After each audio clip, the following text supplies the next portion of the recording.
to you by the Las Cruces Sun News. This is Straight Shooter.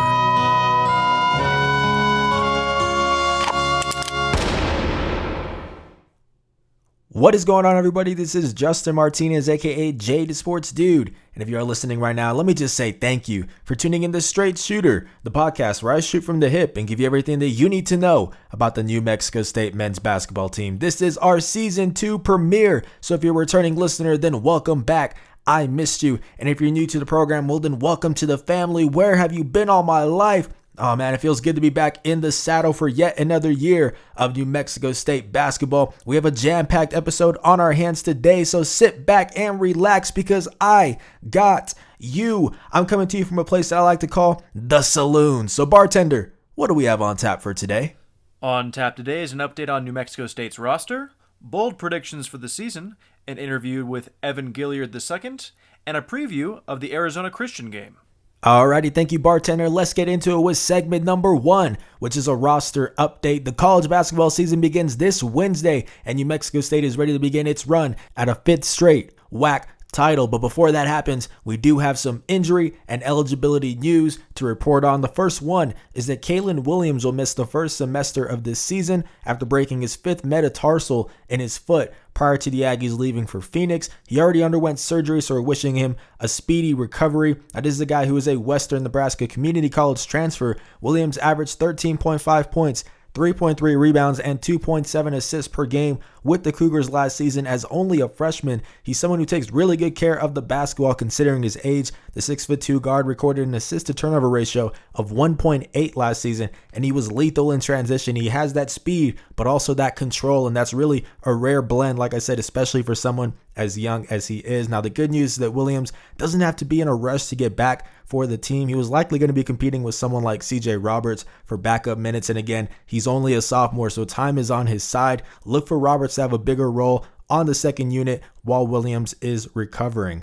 Now, up next is an update that everyone is asking for, and that's the eligibility status of Mayan Kerr and Marcus Watson. Kerr is a South Florida transfer, while Watson is a former Oklahoma State Cowboy, and both players were 4-star recruits out of high school. Some really big gets for New Mexico State, and these guys joined the team towards the end of last season, and the NCAA says you must have 2 full academic semesters under your belt at your new university before becoming eligible. That means they aren't ready to suit up until the end of this semester, which is December 15th, unless their waivers for immediate eligibility are approved. And that's been the big thing everybody is tracking. When will we find out if Mayan and Marcus are eligible? Well, unfortunately, the NCAA still hasn't decided on that, so both players are still currently ineligible. They are able to practice, similar to what we saw with Evan Gilyard last season when he came over from UTEP, and they could be granted eligibility at some point during non-conference play. It's really just a matter of when the NCAA gets around to it, and the tough thing about that is that the committee doesn't give any timelines for its decisions, so unfortunately we just have to wait.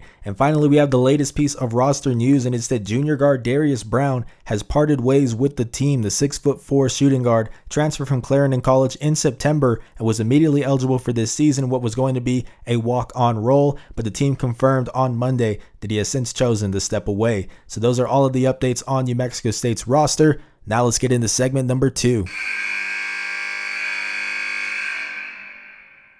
Alrighty guys, so that buzzer means it is time for segment number 2, which is my bold predictions for this upcoming season. We're just going to go ahead and jump right into it with my first one, and it's that Wilfred Lakai will lead the Aggies in points off the bench this year. Not any of the 3 former 4-star recruits, CJ Roberts, Marcus Watson, or Mayan Kerr. I'm talking Wilfred Lakai, the Casper College transfer, to 6'9" power forward, averaged 16.8 points and 7.8 rebounds per game 2 seasons ago as a sophomore at the JUCO level, and he was set to make his debut for the Aggies last year before suffering a season-ending injury in the preseason. Now, the reason I think Lakai will be New Mexico State's top bench scorer this year is because he fills so many of the team's needs. The Aggies don't have a whole lot of front court depth, especially with Kerr still waiting to gain eligibility, as we talked about earlier, and he also don't have much spacing in their second unit. Marcus Watson should be the team's backup 3, and he's primarily a slasher. William McNair is the team's backup 5 as of right now, and he's a traditional big man who doesn't go outside of the paint.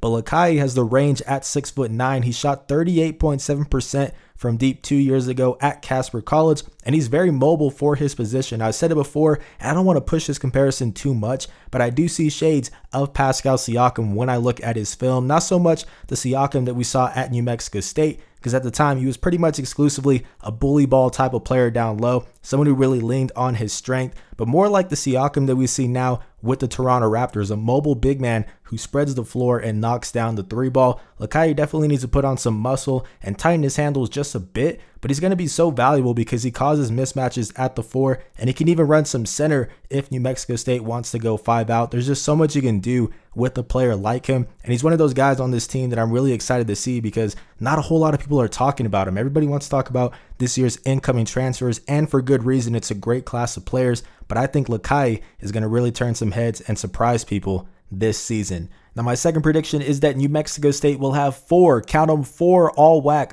first and second team selections this season. I tried my best to dig into the archives and see when was the last time a WAC team managed to do that, and the furthest I could go back was 2015, unfortunately, so we know it's been at least that long since it's happened, but the Aggies have all the talent to do that this season. Jabari Rice and Johnny McCants are virtual locks in my opinion, barring injuries of course. Rice was named the preseason WAC Player of the Year, and McCants was a preseason all-WAC first team selection by both the media and the coaches poll. That puts New Mexico State halfway there, and I think the 2 other players will be Evan Gilyard and Donnie Tillman. Now, Gilyard managed to average 7.5 points and 2.8 assists per game last season as really the team's 4th, maybe even 5th scoring option, but it was only 2 seasons ago that he was averaging a team high 13.6 points per game at UTEP. This guy is a bucket, and I think he'll be a double-digit scorer this season while also leading the team in assists. Now, those numbers probably won't be good enough to make the first team, but it should get him on the second team. And then there's Tillman, who averaged 10.1 points and 4.7 rebounds per game at UNLV last season. He did it in a more competitive conference in the WAC, and now he joins the New Mexico State team where he'll get plenty of opportunities to shine because of his versatility, that ability to play either the 3 or the 4. Tillman was named to the preseason all-WAC first team by the coaches and the second team by the media, along with being named the preseason WAC newcomer of the year. I think Tillman will land on the second team alongside Gilyard, and that gives New Mexico State 4 players on the list. And now it's time for my final bold prediction. It's one that I made last season, but didn't really get to see it play out, and it's that New Mexico State will win a game in the NCAA tournament. Now, obviously, the postseason got canceled last year, so we'll never know what could have been, but I think this Aggies team has all the talent to be just as good as last year's version. Now, New Mexico State is bringing back probably 2 of the top 4 players in the WAC in Rice and McCants. The team is loaded up with 4 new players who were 4-star recruits out of high school, and as difficult as it is to see the Aggies move to Phoenix, I think there's a silver lining to it, and I'll go ahead and explain here. New Mexico State is essentially in an NBA bubble-like atmosphere right now where the team lives and breathes basketball, and I think this experience is going to better prepare them for an NCAA tournament that'll have the same setup. It's already been announced that the tournament will be held in one location, and I think the Aggies won't be fazed by that change nearly as much as the rest of the teams in the country because it won't really be new to them. Now, the big thing they don't have on their side is how weak their schedule is going to be this year. There are no Power 5 opponents to boost their resume, and they're playing in a conference that isn't very impressive either. Let's just call a spade a spade. Now, New Mexico State has to dominate the WAC just for it to be considered a plus on its resume, and because of all of that, it's going to be very difficult for the Aggies to get a good seed in the NCAA tournament. They should be ecstatic if they get a 12 seed like they did 2 seasons ago, but a 13 seed is a more realistic goal to aim for. So that's definitely going to hurt their chances of getting a win in March Madness because, they're going to have to play a more talented team, a higher seed, and it's definitely going to make it more of an uphill battle. But the Aggies are one of the more dangerous mid-major teams in the country this season,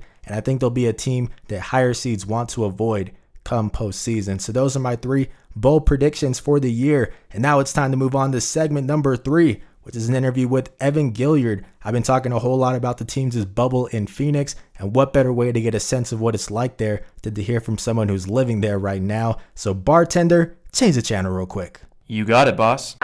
Yeah, I guess just starting off here with Evan Gilyard, one of the star players for New Mexico State, getting ready for the start of this upcoming season. First of all, just how you doing, man? I'm doing good, man. loving the grind, the things that we're doing over here. So I'm doing good. Yeah, liking that Phoenix weather and all that. Yeah, for sure. Cool. Yeah, I guess now you guys have been there in Phoenix for a little while now. You got a chance to kind of get settled in. Just how are you liking the whole situation, the setup, all that kind of stuff? Of course it's different, moving from, the city that you play in and having a home court and everything.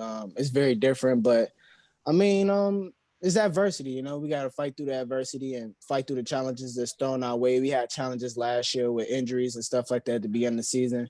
We fought through that and we end up having a great season. So as long as we do that, we stay with each other and we, stay together and everything, then we'll be fine. Yeah, you mentioned being away from home. Now it really seems like you guys are just living and breathing basketball. Does that kind of helped you focus just a little bit more on the task at hand? Yeah, it definitely has. So it's like, it's like we're living a professional lifestyle, but we still have schoolwork and things in that nature, which is online. But it's more of the professional lifestyle with the gym being in the ballroom and everything and stuff like that. So, I mean, it's a great feeling to me. I can focus on my game a lot, really stay in the gym a lot. It's the gym walking distance. I get there as much as I can, 24/7 access, which we didn't have when we was in Las Cruces. So I think that's better. Yeah, definitely. Just where would you say your game is at right now as the season's coming up? Because obviously you guys have been short on like actual practice time, but just how are you feeling personally? I'm feeling great. I feel like over this past summer and the prices leading up into the season, I feel like I've been, increasing my intelligence on the game,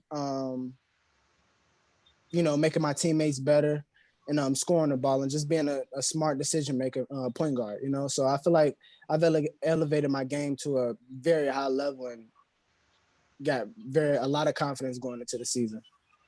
Yeah, you mentioned scoring the basketball. Obviously, last season you had to take on somewhat of a bigger role as a facilitator, which still got to do this year. But it does seem like you're going to get to have more opportunities to score the ball. Just how much are you looking forward to kind of taking on that role this year? Um, Shoot, I can't wait. I love to score the ball, but at the same time, I just want to do anything that helps my teammates look better, feel better during the game, and help us win the game. So last year I took on the role of being a facilitator. That's what I had to do. I had enough scorers around me, and I just knew I had to come in and affect the game in a different way than everybody else was. So I feel like it's great to take on the scoring role, but I'm gonna still play within my game and make sure my teammates look good. Yeah, obviously you're not alone at that one spot. You guys brought in guys like C.J. Roberts, Kalen Uh-huh. Williams. I know he is going to be missing some time at the start of the year, but still he's another guy that can contribute when it's healthy. Because what have you seen out of these new guys so far? They great guys, great group of guys. They're learning. It's a little bit hard. With Jance and everything. It's he really demands a lot, but they're learning. They getting the hang of it. They're doing the things that they need to do to put themselves on the court and actually get a lot of playing time and stuff like that. So, I mean, I'm seeing a lot of hard work. They got the dog mentality. They play with a chip on their shoulder, which is always great when you come to the Aggies. So yeah, they're looking pretty good. Yeah, I know Coach mentioned that a couple of days ago you guys had an actual scrimmage within the team. You brought the reps in, all that kind of stuff. Just how good was it to get a sense of, I guess, just the closest thing to real game competition? It was great because we don't have scrimmages or any exhibition games and stuff like that. So it's like it's great to be able to get that game feeling. We went about it like it was a game day and had the shoot around, the pregame meals and everything. So it was great to get that feel for what game day would be like and how we go about our game day. So it was great. It was great. Great energy. We made great plays, got better at the same time, and still got things to work on. Yeah. Who are some guys, whether it be coming back from last year or coming into the team for the first time, who are some guys you've seen have really improved this offseason? Honestly, I feel like everybody has really improved in numerous ways and different ways. So it's hard to really put a finger on it. I feel like uh, Will has done a lot to get better with his game and his touch and scoring the ball in the paint.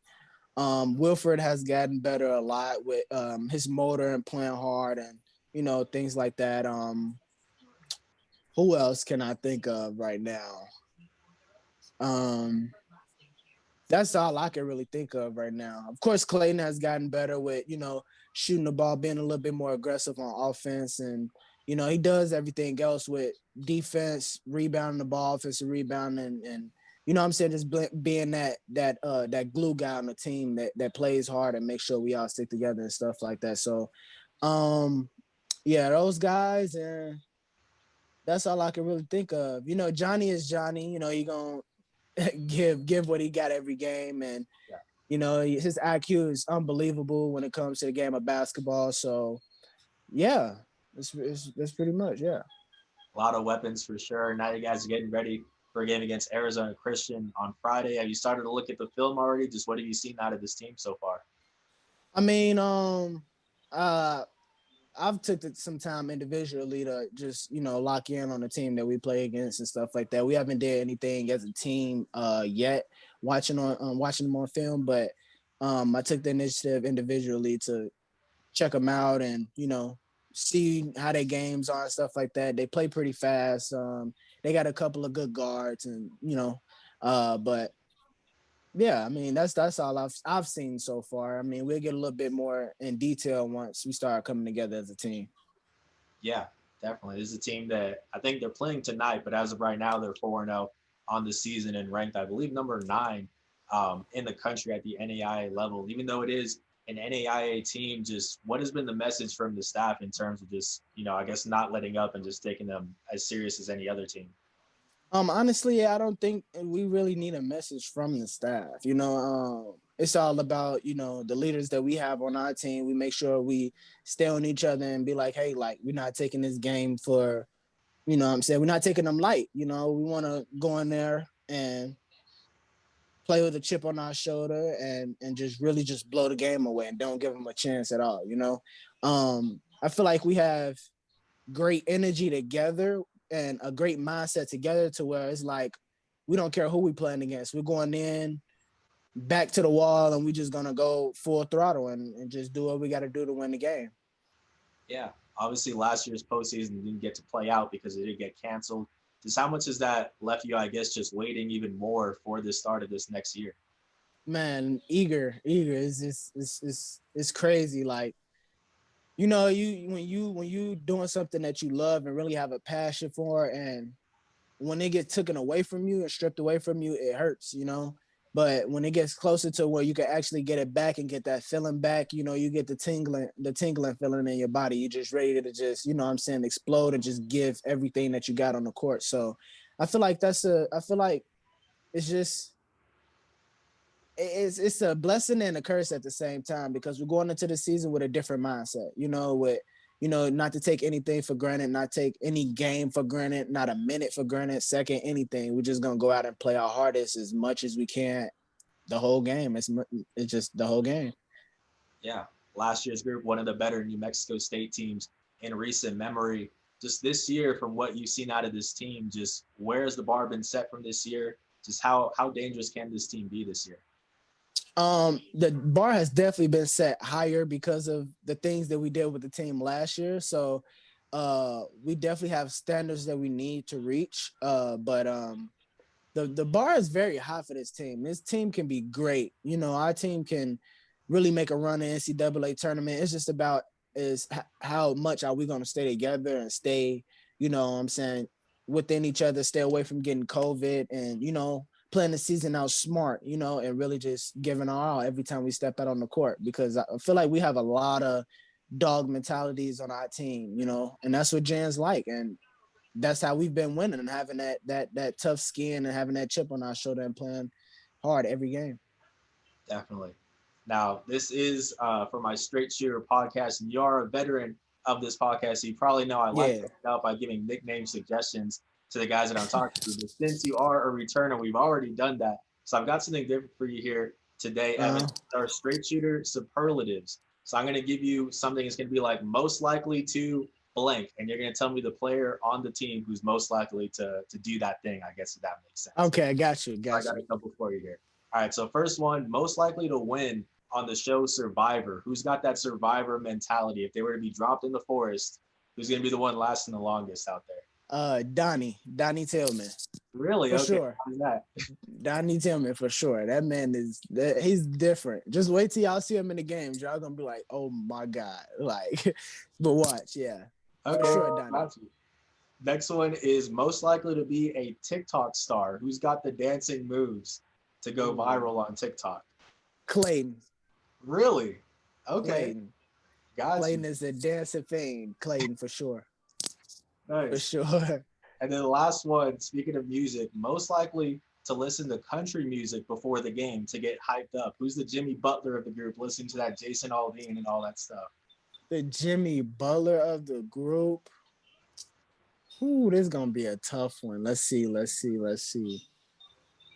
I might have to go with Johnny. Really? Okay, listen to some country music. Yeah, I could see Johnny listening to country music more than anybody else on the team. Okay, not yourself. Yeah. That's not how you get hyped pregame. No, not me. Not me.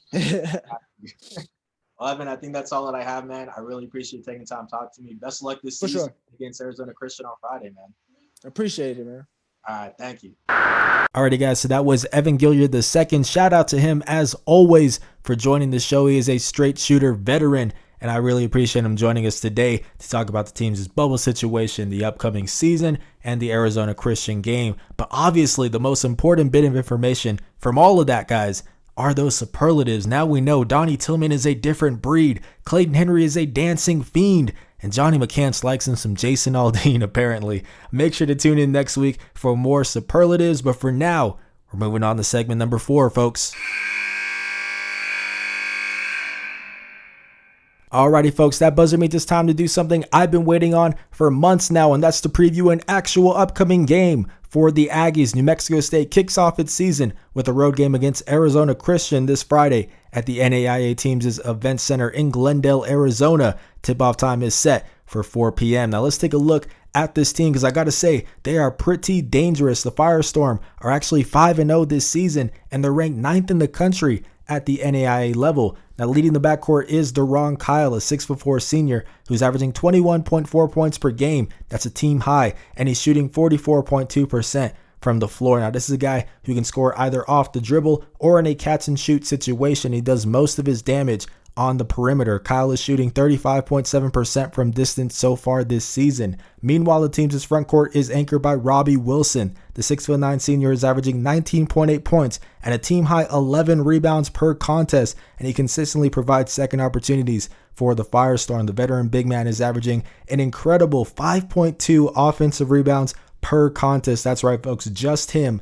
5.2 offensive rebounds per game, and that leads us to our keys to success for this game. Now, the key to success for New Mexico State here is to keep the Firestorm off the offensive glass, but that's not just Wilson and the rest of the bigs. Kevon Williams, Xavier Cooper, and Dominic Gonzalez are all 6'3" or shorter, and all of them are averaging at least 1 offensive rebound per game. It's a group effort for this team, and it's a big reason why Arizona Christian is averaging 14.2 offensive rebounds per contest this season. So taking those extra opportunities away from the Firestorm is going to be crucial on Friday. Now, with that being said, it's time for my prediction. So can I get a drum roll, please? So for this one, I'm going with New Mexico State by a score of 88-67. I don't see the Firestorm having that level of success that they've been having on the boards against the Aggies. New Mexico State isn't going to come into this game playing its best basketball by any means, because it hasn't gotten much time to practice this preseason, but I think there's too much talent on this roster to fall to an NAIA team. So give me the Aggies in a season opening 21-point win. But that is going to do it for our Season 2 premiere of Straight Shooter. Thank you so much for listening. If you enjoyed this episode, please leave a like, share it with the rest of Aggie Nation, and consider subscribing or following, depending on whatever platform you're listening to this on. New episodes are going to be released every Wednesday at 5 p.m. Mountain Time throughout the entire season, so I can't wait to keep this going, and I do hope that you join me for this journey. If you guys want to stay up to date with all things Aggie hoops, make sure to follow me on Twitter at JTheSportsDude and subscribe to the Las Cruces Sun News. This has been Justin Martinez, aka JTheSportsDude. I'll see you guys next Wednesday. I'm out.